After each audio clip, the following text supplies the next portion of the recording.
നല്ല പടം. നമുക്ക് 3 മാസത്തിന് ശേഷമാണ് പടം റിലീസാവും.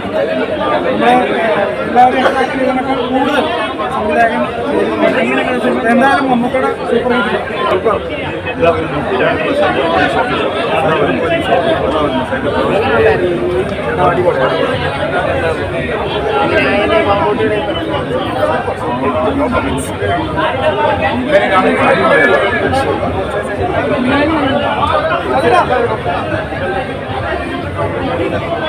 ബാക്ക്ഗ്രൗണ്ട് സ്കോർ ആയാലും മ്യൂസിക്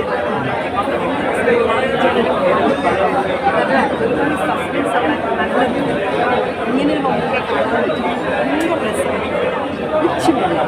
വിനായകനൊക്കെ എങ്ങനെ ഉണ്ടായിരുന്നു? ഭയങ്കര രസം. വിനായകൻ ചേട്ടൻ്റെയൊക്കെ നല്ല മൂവി, ഭയങ്കര നന്നായിട്ടുണ്ട്.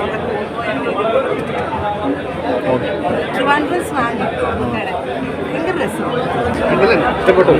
എല്ലാവരും എല്ലാവരും സൂപ്പറായിരുന്നു. ഇതിലെ പടം ഫസ്റ്റ് ആയിട്ട് കണ്ട പടം കണ്ടോ പൊളി. ഓക്കെ, അടിപൊളി പടം. കിട്ടുന്ന പടം നമുക്ക് നോക്കിയോ?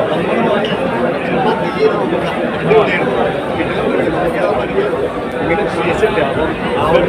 വണ്ടർ ഈ പടത്തിനുണ്ട്. വെറൈറ്റി പരിപാടിയാണല്ലോ ചെയ്തേക്കുന്നത്. ഇഷ്ടപ്പെടുമോ? കാരണം നായകനെന്ന നിലയിൽ ആൾക്കാർ മമ്മൂക്കനെ നെഞ്ചിലിട്ടുണ്ട്. ഇതിപ്പോ വില്ലനായിട്ടാണ് വന്നത്.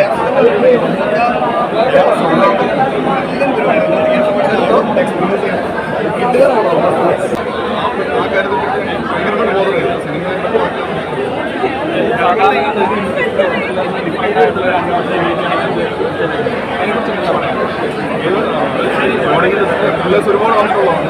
അതിൻ്റെ കംപ്ലക്സ് ഒരുപാട് പരീക്ഷണങ്ങൾ നടത്തിയാണ്. നമ്മൾ ഒരു പുതിയ തോളായിട്ട് വരുമ്പോൾ നമ്മളെ കൊണ്ട് പറ്റുന്ന രീതിയിൽ എന്തെങ്കിലും ബോധപരമായിട്ട് ഒരുപാട് ചർച്ച ചെയ്ത് തീർച്ചയായിട്ടും ഹാപ്പി ആയിരുന്നു എന്നാണ് എനിക്ക് മനസ്സിലാക്കുന്നത്. ഹാപ്പിയാണ്, ഹാപ്പിയാണ്. കാല തെളിയിക്കണം. സപ്പോർട്ടൊക്കെ നല്ല രീതിയിൽ നല്ല മൂവിയാണ്. എല്ലാവരും പോയി കാണാം. മമ്മൂക്കയുടെ വളരെ ഡിഫറെൻ്റ് ആയിട്ടുള്ളൊരു ക്യാരക്ടറാണ്. നമുക്കറിയാം, ഇപ്പോൾ മമ്മൂക്കയുടെ മൂവി എടുത്ത് നോക്കുമ്പോൾ എല്ലാവർക്കും അറിയാം വളരെ ഡിഫറെൻ്റ് ആയിട്ടുള്ള ക്യാരക്ടറാണ് അദ്ദേഹം ചെയ്തുകൊണ്ടിരിക്കുന്നത്. സോ ഈ ഒരു രീതിയിലുള്ള ക്യാരക്ടർ ഇതുവരെ കണ്ടിട്ടുണ്ടാവില്ല മമ്മൂക്ക ചെയ്ത്. ചെറിയൊരു ദേഷ്യം തോന്നും, പക്ഷേ മമ്മൂക്ക എന്നുള്ള വ്യക്തിയോടുള്ള ഇഷ്ടം എപ്പോഴും അതുപോലെ ഇരിക്കുന്നു. അപ്പോൾ എല്ലാവരും സപ്പോർട്ട് ചെയ്യുക, പോയി കാണാം. തിയേറ്റർ റെസ്പോൺസ് അവിടെ ഓഡിയൻസിനോട് ഇരിക്കുമ്പോൾ എങ്ങനെയായിരുന്നു? Must watch theatre experience. ചേട്ടാ, ഇപ്പോൾ റീസെൻ്റ് ആയിട്ട് എക്കോ ഇറങ്ങി, അത് സൂപ്പർ ഹിറ്റ്. ഇപ്പോൾ കളങ്കാവൽ ഇറങ്ങുന്നു, അതും സൂപ്പർ ഹിറ്റ് ആവുന്നു പ്രതീക്ഷിക്കുന്നു. വിനായകന് വേണ്ടിയിട്ടല്ല സ്റ്റോറി പടത്തിൻ്റെ ക്യാരക്ടേഴ്സ് എന്താണ് അതിനനുസരിച്ചിട്ട് സ്റ്റോറി ചെയ്തിട്ടുണ്ട്. ഇത് കാണുമ്പോൾ എങ്ങനെ ഹൈ എക്സ്പീരിയൻസാണ്.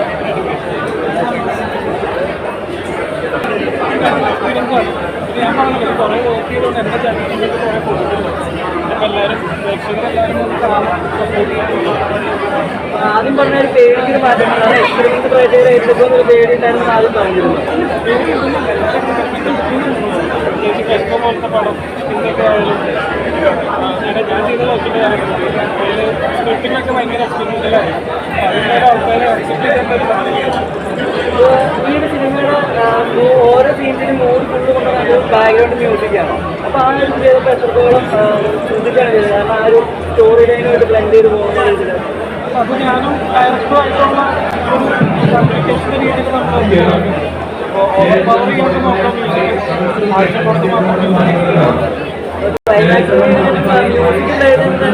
പെട്ടെന്നൊരു കയ്യിലൊക്കെ തിയേറ്റർ പ്രതീക്ഷിച്ചിരുന്നു. അത് പ്രതീക്ഷയെല്ലാം മീറ്റ് ചെയ്തു. പെർഫോമൻസ് എടുക്കുമ്പോൾ വിനായകനാണ് ഭയങ്കരമായിട്ട്. പക്ഷെ നമുക്കറിയാം വിനായകൻ്റെ പെർഫോമൻസ് എങ്ങനെയാണ്. പക്ഷേ ഇത് നമ്മളിതുവരെ കണ്ടിട്ടില്ലാത്ത വേറെ 2 ആൾക്കാരാണ്. അവരെ തിയേറ്ററിൽ തന്നെ വന്നിട്ടാണ് ഒരു എക്സ്പീരിയൻസ് തന്നെയാണ്. ഭയങ്കര ഹാപ്പിയാണ്, ഭയങ്കര സാറ്റിസ്ഫൈഡ് ആണ്. ക്യാരക്ടർ വൈസ് പറയുകയാണെങ്കിൽ വിനായകൻ ചേട്ടനാണ്. ബട്ട് പെർഫോമൻസ് വൈസ് പറയുകയാണെങ്കിൽ രണ്ടുപേരും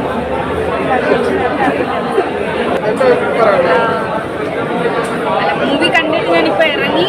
എൻ്റെ എക്സ്പീരിയൻസ് ഓവറോൾ ഭയങ്കര അടിപൊളി മൂവിയാണ്. ഈ തിയേറ്ററിൽ എക്സ്പീരിയൻസ് ചെയ്യേണ്ട വർക്കാണ്.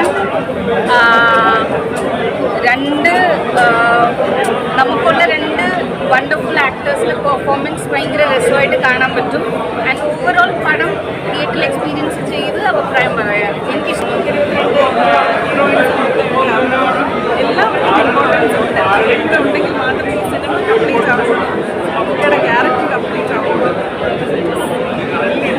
Cinema really nice. ഒരു ലാഗ് പെട്ടെന്ന് കണ്ട് നമുക്ക് കാര്യങ്ങൾ മനസ്സിലാക്കി അതിൻ്റെ എൻജോയ് ചെയ്യാൻ അറിയില്ല, അത് എനിക്കറിയില്ലായിരുന്നു. അഭിനയിക്കുമ്പോഴും നമുക്കറിയില്ലായിരുന്നു ഇത് എവിടേക്കാണ് കൊണ്ട് എത്തിക്കാന്നുള്ളത്. അപ്പോൾ കണ്ടപ്പോഴാണ് അതിൻ്റെ ഒരു വഴി മനസ്സിലായത്. എന്തായാലും ആ ഒരു കഥാപാത്രം ചെയ്യാൻ പറ്റിയ വളരെ സന്തോഷം. അതിന് തന്നെ അവർ അതിനകത്തേക്ക് തന്നെ മമ്മൂട്ടി കമ്പനിയിലേക്ക് വിളിച്ച് ഇത്തരം വേഷം ഏൽപ്പിച്ചതിന് വളരെ സന്തോഷം.